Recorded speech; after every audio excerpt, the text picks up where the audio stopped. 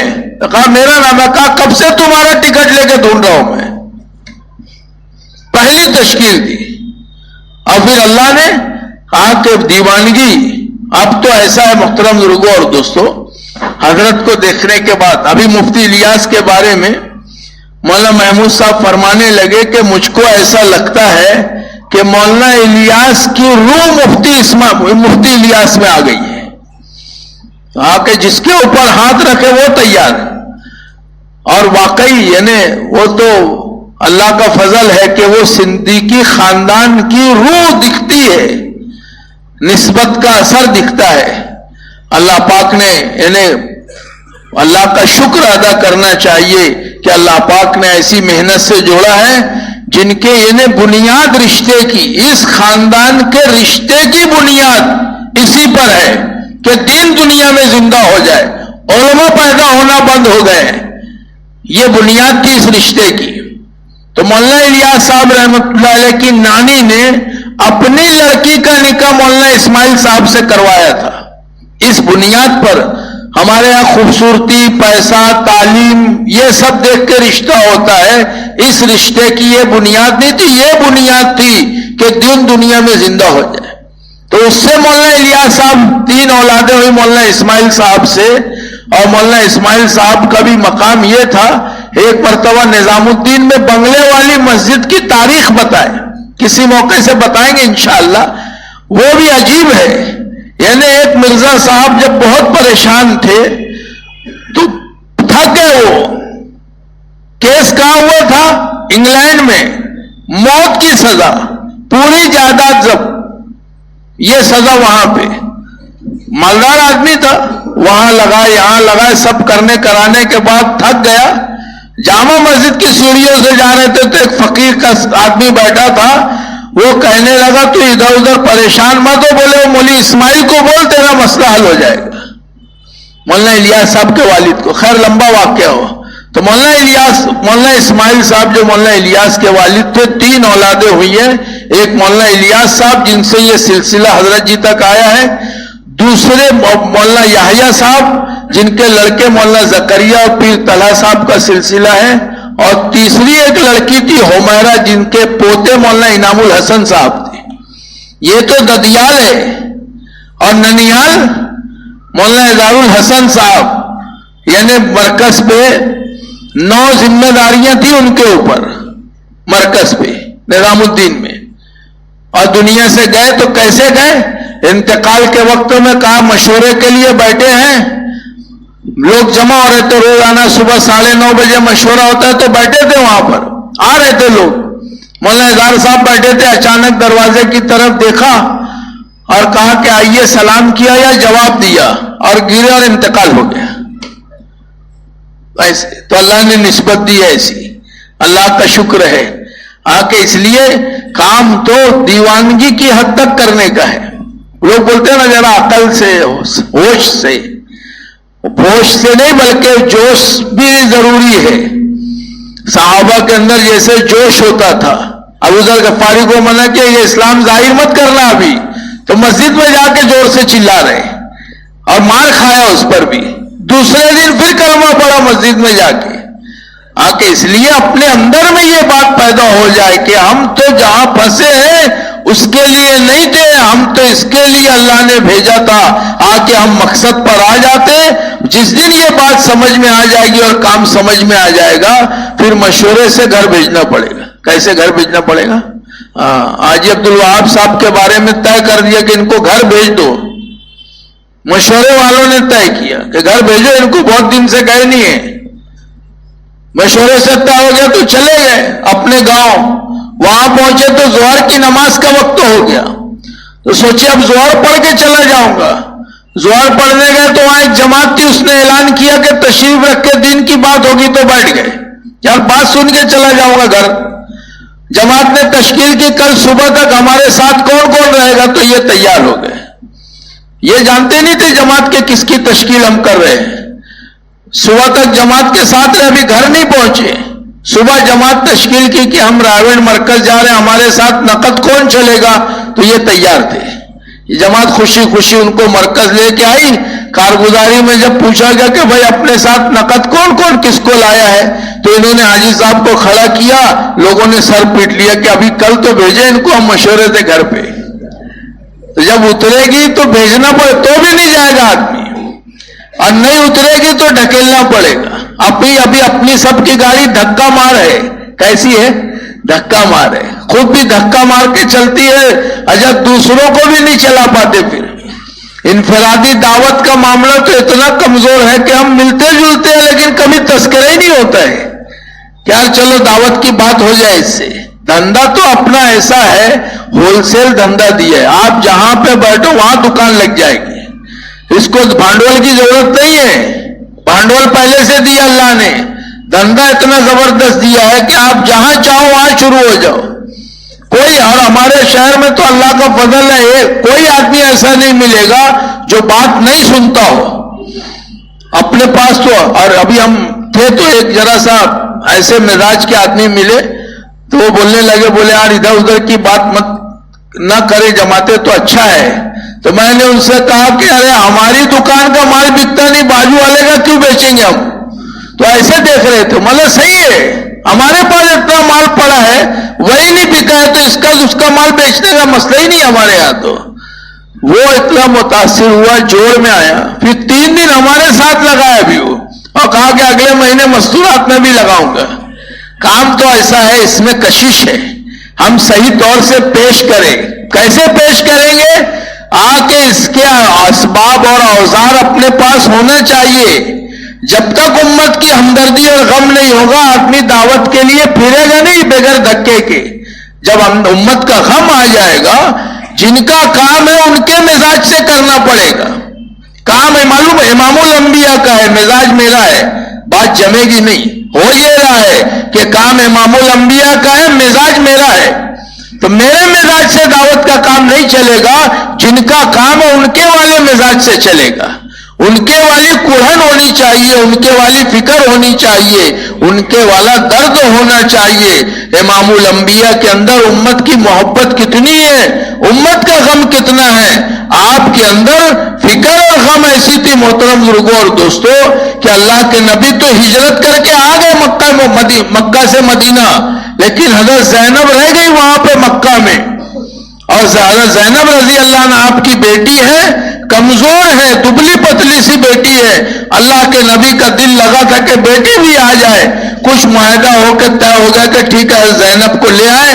بات طے ہو گئی ہے. مدینے سے صحابی لانے کے لیے گئے, اور جب لے کے نکلے وہاں سے مدینہ منورہ سے, تو مشرکین نے روک لیا کہ دن میں نہیں جا سکتے, ایسے دن میں کھلے عام محمد کی بیٹی چلی جائے صلی اللہ علیہ وسلم. کہا یہ نہیں ہو سکتا, رات میں جانا.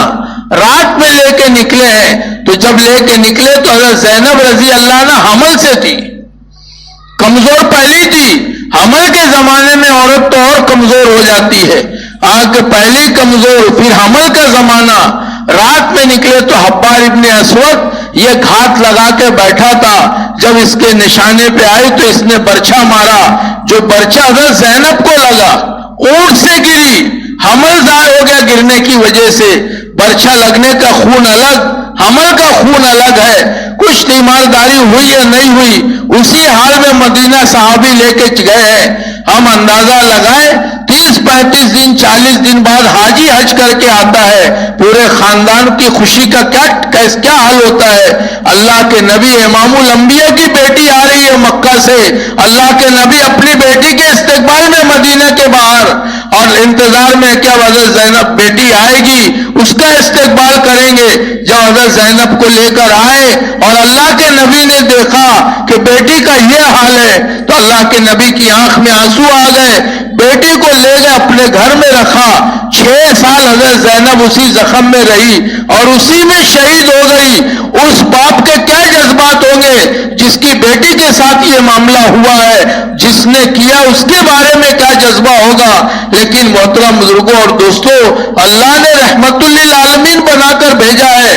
ایک جب عرفات کے میدان میں اللہ کے نبی حج کے موقع پر گئے, اور وہ عرفات کا میدان صرف دعا کی قبولیت کا موقع ہے, وہاں دعا ہی مانگی جاتی ہے.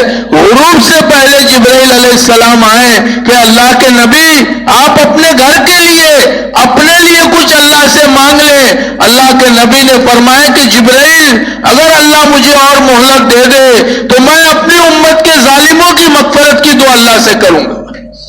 اس میں حبار ابن اسود بھی ہے.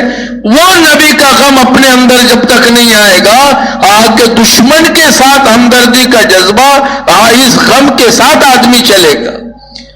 اس کے بغیر آدمی نہیں چل سکتا. آگے اپنے گھر والوں کا غم, محلے کا غم.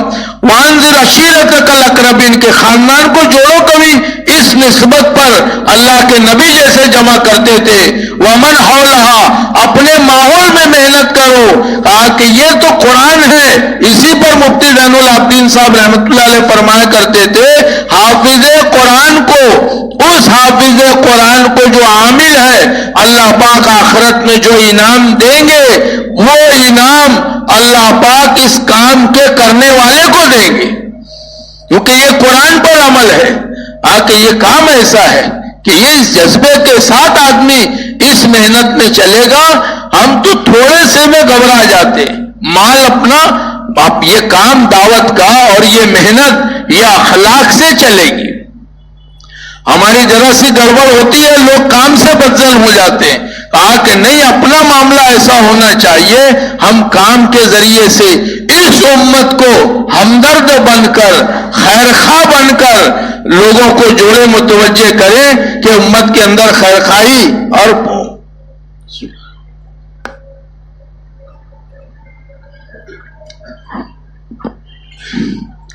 اپنے اندر یہ جذبہ ہو جائے. اللہ کرے کہ اس بات کا کہ ہم اس محنت میں چل رہے ہیں تو کیا اخلاق ہو ہمارے. اللہ کے نبی نے کن اخلاق کی تعلیم دی ہے. اخلاق سے لوگ قریب آ جائیں گے، خدمت سے قریب آ جائیں گے. آپ خدمت کرو، لوگ خود بخود قائل ہو جائیں گے. زیادہ خوشامد نہیں کرنا پڑے گی، اکرام سے لوگ جڑتے چلے جائیں گے. جو پوری حکومت مل کر جس آدمی کو نہیں سدھار سکی، اس آدمی کو ایک آدمی کے اخلاق نے زندگی بدل کے رکھ دی. ابن سبات بڑا ڈاکو ہے بغداد کا، کئی مرتبہ پکڑا گیا، سزا ہوئی. ایک مرتبہ سزا کے طور پہ ہاتھ کاٹ دیا گیا، لیکن وہ اپنی حرکت سے باز نہیں آیا. موت کی سزا تجویز کر دی حکومت نے. اس نے اپنا دماغ چلایا کہ میرے بدلے میں 100 آدمی میں دے دوں گا، اگر پتہ بتا دوں گا تو مجھے آزاد کر دو گے. آ کے 100 آدمی اگر تو دے دے گا تو آزاد کر دیں گے. اپنے فدیے میں 100 ڈاکوؤں کا پتہ بتا کر ان کے حوالے کر دیا کہ 100 کو تم لے لو، مجھے چھوڑ دو. برسوں جیل میں رہنے کے بعد، ایک ہاتھ کٹنے کے بعد، موت کی سزا ہونے کے بعد بھی جب باہر آیا تو صبح جب باہر نکلا تو شام میں انتظار میں تھا کہ میں کہیں نہ کہیں ڈاکہ ڈالوں. شام میں بولے میں نکلا، اندھیرا ہو رہا تھا. کہ میں ایک مکان میں جب گیا تو دیکھا دروازہ کھلا ہے. اندر داخل ہوا تو اندر ایک کمرہ تھا، وہ بھی کھلا تھا. میں اندر چلا گیا، دوسرے کمرے میں دیکھا تو اندازہ ہوا کہ سب خالی ہے، کہیں کوئی ہے نہیں. بیٹھ گیا میں، وہاں کچھ کپڑے پڑے تھے، سوچا کہ چلو اسی کو باندھ کے لے جائیں گے، بیچ کے بازار میں کچھ نہ کچھ گزارے کا انتظام ہو جائے گا. جب میں کپڑے کے گٹھے باندھنا شروع کیا تو آہٹ ہوئی، پیر کے کسی کے چلنے کی آواز تو میں گھبرا گیا کہ شاید پھر پکڑا جاؤں گا. لیکن پھر ایک شخص اندر داخل ہوا، اس کے چہرہ بھی نورانی تھا لیکن بہت کمزور تھا. اس نے کہا کہ گھبراؤ مت، کام کرو تم اپنا، اور تم سورج سے بھوکے دکھتے ہو، میں دیکھتا ہوں گھر میں کچھ کھانے کو تو تمہارے لیے لاتا ہوں. تو اس نے اندر سے گھر میں سے دودھ لا کر دیا، کہا کہ یہ دودھ پی لو، تم شاید صبح سے کچھ کھائے نہیں ہو. پھر گٹھے باندھنے میں کہا، ایک ہاتھ تو کٹا تھا، ایک ہاتھ سے گٹھا اور دانت سے پکڑ کے باندھ رہا تھا. اس سے کہا کہ چل تو بھی باندھ لے، تیرے دونوں ہاتھ سلامت ہے. اس نے باندھا، بڑا گٹھا اس کے سر پہ رکھا، چھوٹا خود اٹھایا. کہا جس کے وہ کمزور سا آدمی تھا بڑا گٹھا اٹھا نہیں سکا، زبردستی اس کے سر پہ ڈال کے میں نے اس کو گالیاں دی کہ لے کر چلیے، اگر دن نکل گیا تو دونوں پکڑے جائیں گے. ابن سبات یہ سمجھ رہا تھا کہ میرے جیسا یہ کوئی چور ہے، جب اس کو آدھا حصہ دینا پڑے گا. کہا جب وہاں سے نکلے راستے میں ایک جگہ گرا ہو تو اس کو پیر سے ٹھوکر مارا ابن سبات نے کہ تو لے کے چل کیسے بھی. بہت مشکل سے گاؤں کے باہر ایک عمارت پہ پہنچے اور وہاں سارے کپڑے رکھنے کے بعد وہاں جب تھوڑا سا سکون ہوا تو آدمی کہنے لگا کہ میں چلتا ہوں. یہ تو سوچ رہا تھا کہ حصہ مانگے گا، اور اس نے کہا میں چلتا ہوں. کہا کہاں؟ کہا جہاں سے یہ تم کپڑے لاؤ میرا مکان ہے، اور اس مرتبہ تو میں نے صرف دودھ سے تواضع کی ہے، دوبارہ تم آؤ گے تو میں تمہارا اکرام کروں گا. اور یہ بول کے چلا گیا. ابن سبات کہتا ہے کہ میں صبح سے لے کے رات تک اسی واقعے کو سوچتا رہا، اور جب رات ہوئی مغرب کی نماز کے بعد میں وہاں سے نکلا تو آج مجھے کوئی ڈر اور خوف نہیں تھا. اور میں گیا وہاں اس مکان کے باہر تو ایک آدمی ملا، اس سے پوچھا کہ کس کا مکان ہے؟ تو اس نے حیرت سے کہا کہ تم شاید نئے ہو، جانتے نہیں یہ کس کا مکان ہے؟ کہا نہیں میں نہیں جانتا. کہا یہ جنید بغدادی کا مکان ہے. کہا میں اندر داخل ہوا تو پہلے کی جیسے دروازہ کھلا تھا، اور اندر گیا تو وہ دروازے پہ جب جہاں سے چوری کی تھی اس کمرے میں بیٹھ کے وہی آدمی جو ہے بچوں کو قرآن پڑھا رہے تھے، عشاء کی اذان ہوئی، عشاء کی اذان میں بچے اپنا قرآن لے کے نکلے وہاں سے، اور جب وہ باہر نکلے جنید بغدادی تو ان کے پیروں میں گرا وہ ابن سبات جو بڑا ڈاکو تھا، وہ اپنے وقت کا بہت بڑا اللہ والا بن گیا۔ کہ یہ ہمارے اسباب ہے کہ ان اخلاق کے راستے سے امت قریب آئے گی، زندگی اس کے ذریعے سے بدلے گی۔ اللہ کے نبی سے فرمایا صحابہ نے کہ آپ کے لیے بیٹھنے کی کوئی اونچی جگہ بنا دیتے ہیں، لوگ جانتے ہی نہیں تھے آپ کو۔ بعض مرتبہ باہر سے آنے والے صدیق اکبر رضی اللہ عنہ سے مصافحہ کر کے چلے جاتے تھے، اللہ کے نبی سے کہا کہ آپ کے لیے کچھ اونچی جگہ بنا دیتے ہیں۔ اللہ کے نبی نے فرمایا کہ نہیں، میں تو یہ چاہتا ہوں کہ تمہارے پیروں میں پڑا رہو اور تم میری گردن کچل کچل کے چلو۔ اور حیات الصحابہ میں، یہ تو حضرت کا بیان ہے، اور حیات الصحابہ میں لکھا ہے کہ میں چاہتا ہوں کہ تم میری ایڑیاں کچل کچل کے چلو۔ امام الانبیاء ہے، کے مقام کہ میری کوئی حیثیت نہیں ہے، یہاں تو اپنی حیثیت مٹانا پڑے گی، ہماری کوئی حیثیت نہیں ہے، ہم لوگوں کے سامنے بھیج جائیں گے، کے بھیج جائیں تاکہ لوگ آ جائیں۔ اللہ کے نبی نے فرمایا جس امت کے لیے اتنی قربانی دی ہے اور جس امت کے لیے اتنا غم کھایا ہے۔ محترم بزرگوں اور دوستوں، اما عائشہ نے پوچھا کہ اپنی زندگی کا وہ کون سا دن ہے جو آپ کبھی نہیں بھلا سکو گے؟ اللہ کے نبی نے فرمایا عائشہ، طائف کا دن میں نہیں بھول سکتا۔ طائف کا حال یہ ہے، بارہا ہم نے اس واقعے کو سنا ہے، لیکن اللہ کے نبی فرماتے ہیں میں دوڑ رہا تھا، دونوں طرف سے پتھر مار رہے تھے، مجھے ہوش نہیں تھا، میں کتنی دور تک بے ہوشی کے عالم میں دوڑتا رہا۔ ایک مرتبہ جب نظام الدین سے جماعت گئی اور طائف والوں کو جمع کیا، ان سے پوچھا کہ کون لوگ ہیں جو اللہ کے نبی کے ساتھ ایسا کیے تھے؟ کہ جس امت کے بنانے کے لیے خون سے جوتے رنگین ہو گئے، آپ اندازہ لگاؤ کیسی مار پڑی ہوگی، اور اللہ کے نبی کا کیا حال ہوگا کہ اللہ پاک نے فرشتوں کو بھیجا، لیکن اللہ کے نبی کا یہ حال ہے کہ آپ فرما رہے کہ یہ ایمان نہیں لائے تو ان کی قوم میں ایمان لائیں گے۔ اور اسی قوم سے محمد بن قاسم سقفی قبیلہ طائف کے یہ ہے جو ہندوستان ہے، اور جن کے ذریعے سے پورے ہندوستان میں ایمان بہت سارے ذرائع سے، لیکن یہ ایک مشہور شخص تھے جن کے ذریعے سے ایمان ہندوستان میں پھیلا ہے۔ کہ اللہ کے نبی نے جس امت کے بنانے کے لیے اپنا سب کچھ لگا دیا تھا، اللہ کے نبی فرما کر گئے کہ ایسے اعمال کر کے مت آنا، تم اپنی امت سے کہہ رہے ہیں کہ ایسے اعمال کر کے مت آنا کہ اللہ کے یہاں کل مجھے شرمندہ ہونا پڑے۔ ہم محترم بزرگوں اور دوستوں شکرانہ پڑھنا چاہیے کہ اللہ پاک نے امام الانبیاء والی محنت کی نسبت پر ہمیں قبول کر لیا ہے۔ ہمارا کام یہ ہے کہ ہم آگے بڑھتے رہیں، قربانی بڑھاتے رہیں، اللہ کا دین ساری دنیا میں زندہ ہو جائے۔ ہم غفلت میں ہیں، ہمیں اندازہ نہیں ہے، ہمارے اس کا تذکرہ نہیں ہوتا ہے کہ باہر کیا ہو رہا ہے اور کیا چل رہا ہے۔ ہم کمزوریاں بیان نہیں کریں گے، لیکن آپ اپنے محلوں میں چلو پھرو، یہ پکی آبادی ہے، ایسے لوگ باہر گاؤں میں ملے ہیں جو محترم بزرگوں اور دوستوں جن کا دین محفوظ نہیں ہے۔ ہم سوچ نہیں سکتے کہ ماحول کتنا خراب ہوتا جا رہا ہے اور بے دینی کتنی بڑھتی جا رہی ہے۔ کہ یہ تو چین سے بیٹھنے کا موقع نہیں ہے، اللہ کے دین پر اپنی جان اور مال لگانے کا وقت ہے۔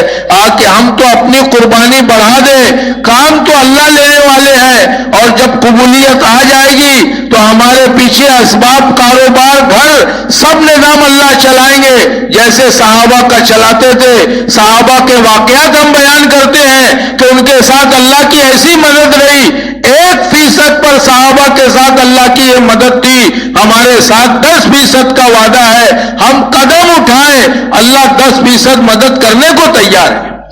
اللہ کے وعدوں پہ یقین کر کے چلنے والے بن جائے کہ اللہ کا دین دنیا میں زندہ ہو جائے، ساری انسانیت جہنم سے بچ کے جنت میں چلے جائے، میری اپنی زندگی میں اللہ کا دین حقیقت کے اعتبار سے زندہ ہو جائے۔ اس کے لیے محترم بزرگوں اور دوستوں اس مجمع میں ہمت کر کے نقد بتائے 4 مہینے کے لیے کہ انشاءاللہ میں نقد 4 مہینہ اللہ کے راستے میں جانے کو تیار ہوں. ہمت مردہ مدد خدا، اللہ پہ بھروسہ کر کے اور اللہ پہ اعتماد کر کے لکھانا شروع کریں کہ میں انشاءاللہ 4 مہینہ اللہ کے راستے میں قربانی دینے کے لیے، وقت لگانے کے لیے تیار ہوں. بولیں بھائی.